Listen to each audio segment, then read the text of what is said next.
With 1 month to go before the end of the year, murder figures for the January to November 2019 period have already surpassed statistics for the same period last year.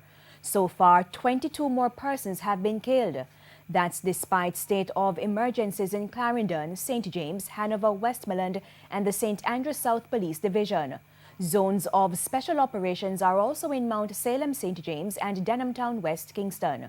We have details in this report. For the period January 1 to November 30, 2019, crime statistics show that murders are up by roughly 2%.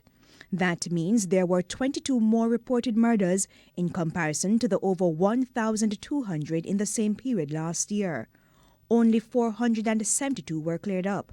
The St. Andrews South Police Division, which is still under a state of a public emergency, has the highest number of murders, 158. It's followed by St. James with 137. Shootings are also up by roughly 7%.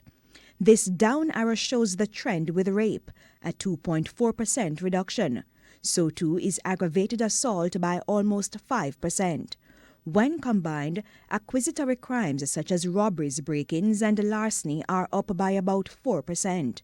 Close to 600 firearms seized and over 13,000 rounds of ammunition.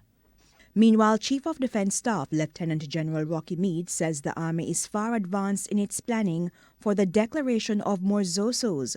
He gave the update at a recent meeting of the National Security Council. This follows an announcement from the Prime Minister that about 7 more ZOSOs will be declared as part of government's anti-crime strategy.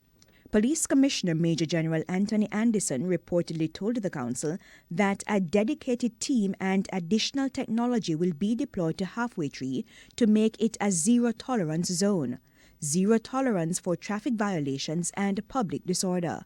The National Security Council also pledged to reduce murders by, among other things, continuing the states of a public emergency.